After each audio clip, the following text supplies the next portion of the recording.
Hey everybody, before I get started, I just want to mention a couple of ways that you can engage with me on a more personal level. I have a few avenues set up and I keep focusing on one, and I figured why don't I make a short little video talking about all of them real quick before we get into these episodes. So first thing, Patreon. There's a link in the episode description, in every episode description, to the Patreon, as well as a video on the feed called Major Announcement that has all the details of what each tier offers and how much they cost. I implore you to check that out. I offer a lot of cool shit for my patrons. Second thing, the Discord channel. There's also a Discord link in the episode description and in every episode description. I have multiple channels set up there for each show that I'm covering, and it's a great way to just engage with me. I have a channel set up for MMA talk as well. I'm a big MMA fan, so if you're an MMA fan, you can check that out as well. There's a link to the Discord in the episode description. And then lastly, the Facebook and Twitter. Social media. Follow me on there. I post news on there. When I say news, I mean like, hey, I'm stopping covering this show. Hey, I'm starting covering this show. Let me know what you think about this. I do live watches of things on Facebook where like I'll check in and say I'm watching so-and-so show, and then I'll like live comment while I'm watching it, and that'll be cool if maybe you watch that show too and you want to watch along with me, or you're watching it later and you will see my thoughts, which are usually pretty entertaining because I'm usually pretty high when I'm writing them. So check out all those links in each episode description, and let's talk about this episode. Peace. One mic, one mic. Yeah. All I need is one mic. One mic. Yeah. All I need is one mic. One mic. One mic. Hey everybody, welcome back to One Mic, and today I'm here to talk about Season 4, Episode 6 of HBO's Succession, entitled Living Plus. So this title refers to the product that Waystar Royco is launching on this Investor Day, which is seemingly an old folks living community, Living Plus, but with the added promise of, at the very least, prolonging your life using like state-of-the-art medicine and technology that is generally only accessible to the rich. And then I think even kind of like a wink possibility of everlasting eternal life. So that's a pretty big product launch, I think, if you ask me. But I thought this was a very solid and interesting episode of television. But I also thought it was probably the first Succession episode that had aspects of it that made me kind of go, and like generally I don't go at Succession. I'm usually just like, yeah, more. But there was a couple of things that just kind of, literally a couple too, that just kind of made me go a little bit of, I don't even want to say as far as side eye, but just a little bit of just like, I don't know. I already said that, so I'm going to stop. But so first example, we've been throttling toward the sale of Waystar Royco to Matsson for, well, all of this season. We've been throttling toward that. We've been throttling toward what's going to happen with the kids when this sale takes place. The presidential election, Connor's involvement in the presidential election, Mencken, Connor and Willa. Like, we've had several plot lines that have kind of been season long. And this episode kind of seemed to take a break from all of the compelling storylines that are interesting to me in order to see or to showcase this single episode story of this product launch. And yes, we still saw the advancement in other areas of the plot, of course, including some of the things that I just mentioned. But the product launch plot of this episode replaced a lot of the plotting and scheming as it pertains to the future of Waystar. And I just thought it was an odd decision to slow down the plot line a little bit, I think, in episode 6 to focus on this product launch. You know, the product launch felt like something we probably should have seen in maybe like episodes 1 or 2. And now it feels like we're in the final push. And this episode kind of felt like a pumping of the brakes on throttling toward the conclusion. So that was something that just kind of felt a little off to me. The only other thing that slightly bothered me was that this was the first time that I thought the show was a little bit predictable. For the entirety of the show's run, we've seen moments that are kind of meant to make you go, maybe Kendall can do this after all. Maybe he's kind of cut out for this. And moments where it looks like through all of his ridiculous tech bro mumbo jumbo, it seems like sometimes he might have the strongest understanding of what needs to happen, how to run the business, all that good stuff. Then this episode really went out of its way to put Kendall's back up against the wall. Right before he does the Living Plus presentation, he has Roman back out on him, which was at the behest of Shiv.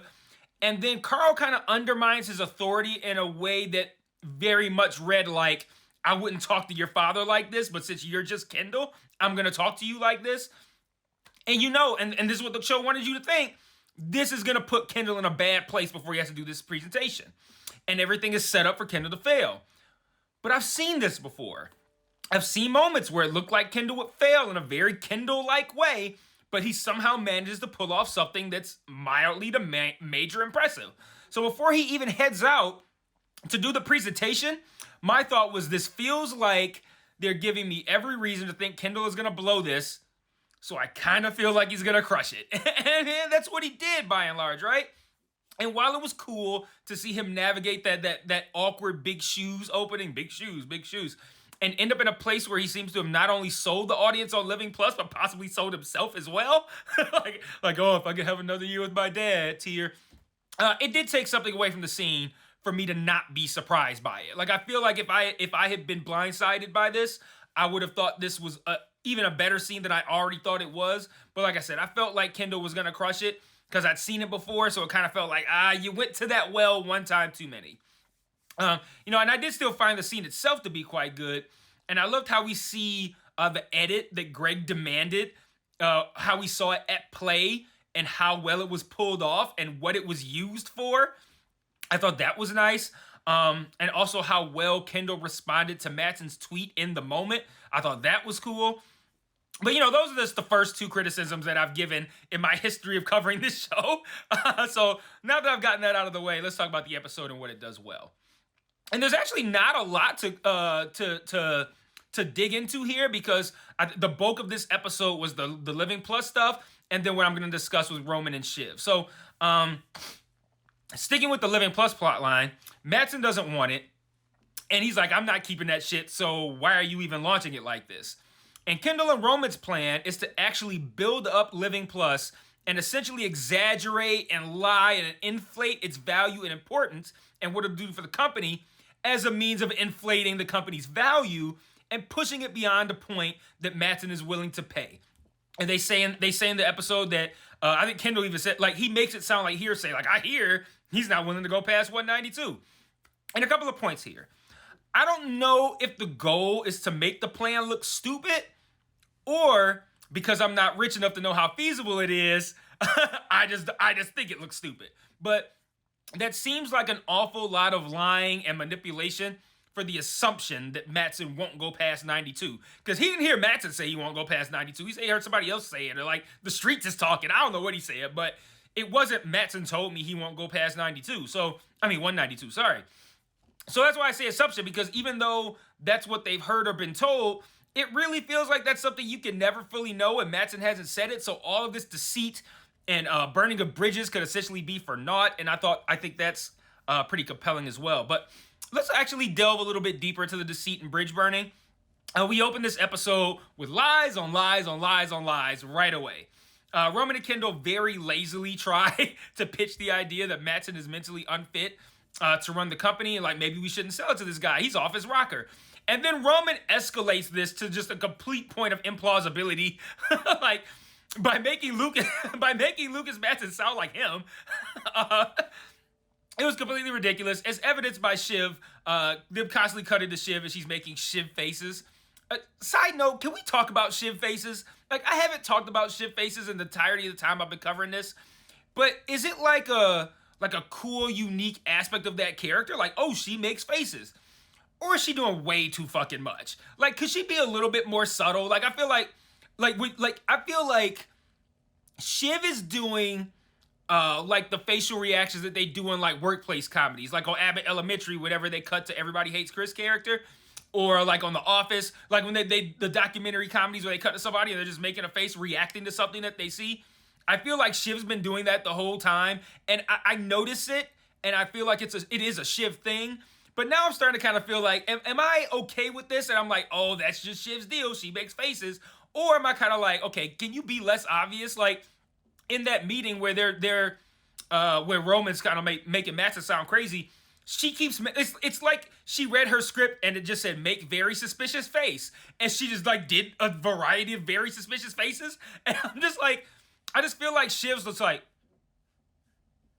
all that shit she does, I feel like it's a little bit too much sometimes. But I don't know. Is it me thinking that is it too much, or do you guys look at it as like, oh, that's part of her character is these expressive faces? Anyway, everyone agrees that Roman is making a big deal out of not a lot, including as championed by Jerry yet again. Like, we want this deal. Like, that's not a big problem. But after everyone leaves, Shiv calls out her brothers on trying to tank the deal, and Kendall's face immediately shows the jig is up. Like, he's done lying.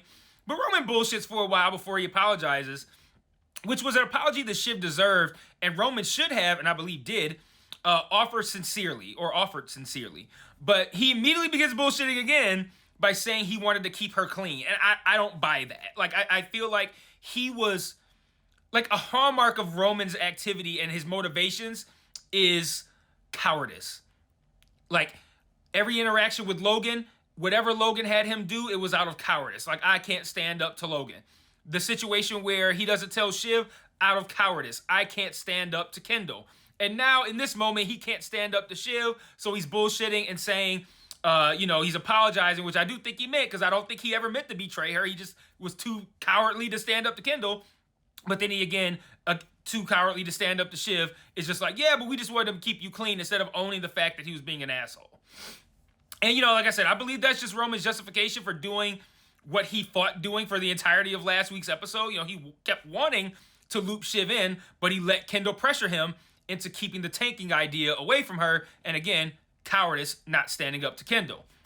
They all collectively hug, but you can tell Shiv's not happy and likely and rightfully planning some sort of vengeance.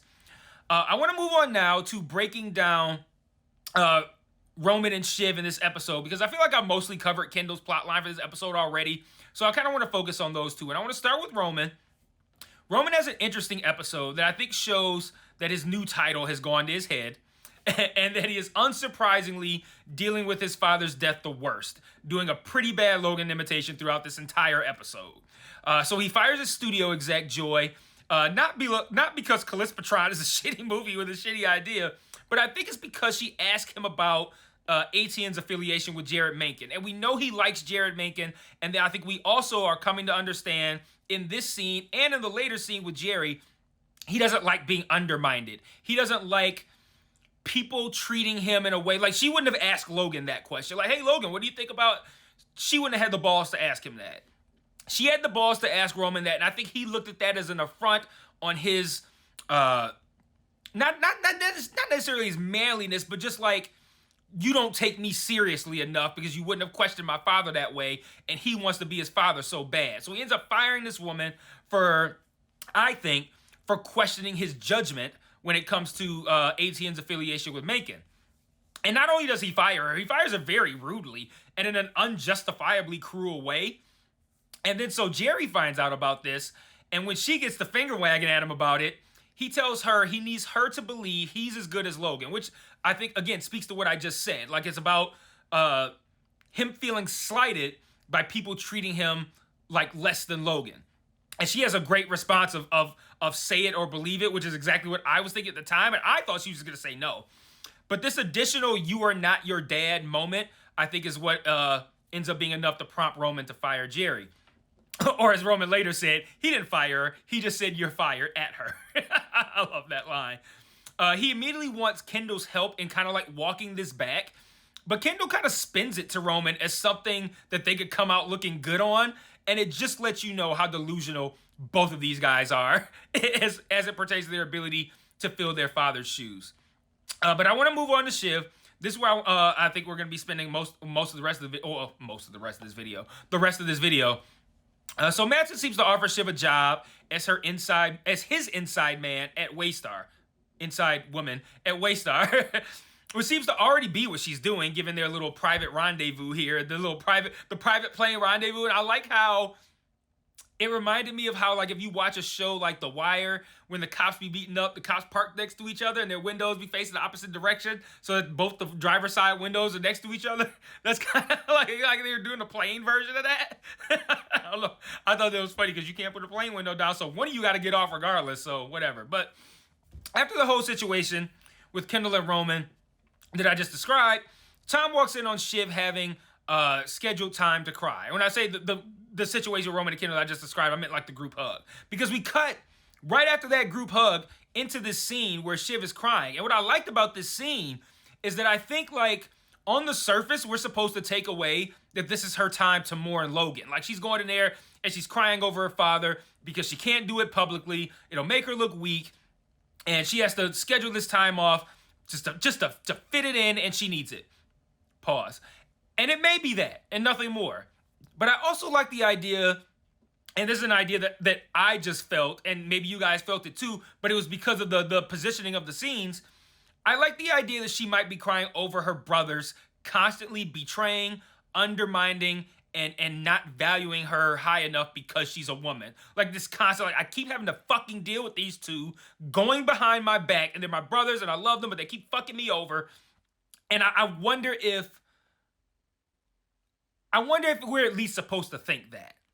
I don't know if she would use her scheduled time to cry over Roman and Kendall. It's probably over Logan. It could just be over anything, over a collective number of things that she's sad about. And it could be Tom. She just schedules that time. But I just like thinking that one of the reasons was this constant betrayal by her brothers. So we see a lot of Tom and Shiv in this episode. They kiss, they have sex, they play bitey-bitey. And there's a few good moments here. And we see a lot of Tom being open and honest with her, and a lot of Shiv seemingly kind of like floating back and forth between wanting to be comforted by her husband, and I think this feeling of internal conflict where she acts like she has to be cruel and spiteful in order to be heard and respected. And she kind of floats back and forth, but like, oh, let me give, like, oh, I want this hug. I'm going to enjoy this embrace. I'm going to cry. Like, oh, wait, no, I can't do this. Like, she jumps out of it real quick. And Tom apologizes to her for hurting her, and she can't even be honest in that moment. Like, she has to put on this show and pretend that he never meant as much to her as she meant to him. And that may be true, but it's not about the competition. But it shouldn't be. For her, it is. It always is. But for him, he's just trying to be honest and share his true feelings, and she just has to constantly be performing. And like that, I couldn't live like that. I really couldn't. So after Bitey, there's a really good moment where Tom is brutally honest with Shiv about his betrayal. Says he wants her back, but he did what he did because he really loves his money. He really loves his career. He loves his watches, his status, all that good shit. And that she would do it too, which I think we know for a fact that not only would she do it, but she's already done far worse. So she absolutely would do the same thing. And by the end of the episode, there's kind of a lot of failures for Shiv. She tried to sabotage Kendall's presentation by convincing Roman to back out and convincing Mattson to send that tweet, and it didn't work. Kendall came through on the right side of both of those things. She also no longer seems to have the upper hand on Tom. I thought that she kind of did. Like he was in a place where she could rule over him and she needed that control. But there's also a part of me that's wondering if this is a play for Tom as well. Like, he says he's in a bad spot with her, in the position to fire him with Logan dead. And I just wonder if that's why he's sucking up to her to kind of like just keep himself at play until he can make a move. He could really just be, loving his wife. Who knows? But he's already proven himself to be quite cunning. So who knows? But, I like that aspect as well. So that could be a situation where that could end up being another L for Shiv as well. And it would be a cool twist if we think it's just, usual spineless Tom trying to repair his marriage, and it's really just Tom positioning himself to make a move, which he did kind of foreshadow here by talking about how much he values his money and his career. So, who knows? Either way, solid episode. I had those couple of criticisms, but at the end of the day, a lower tier Succession episode, and they can't all be an upper tier. You got to rank them somehow. The worst episode could still be an A+, but a lower tier Succession episode is still better than everything else. So I pride myself in being honest with how I feel. I had a couple of issues. I brought them up. But again, episode was great. I'm looking forward to hopefully no more distractions or diversions from where I think this show is going to end its run. These final 4 episodes, hopefully they'll be focused on the presidential campaign and Waystar Royco and not like I said, this weird, like this episode kind of felt out of place almost at this point in the season to have such a strong focus on this product launch. But hopefully we'll be throttling toward the finale with these last 4. I will see you guys next week for episode 7. And until then, peace.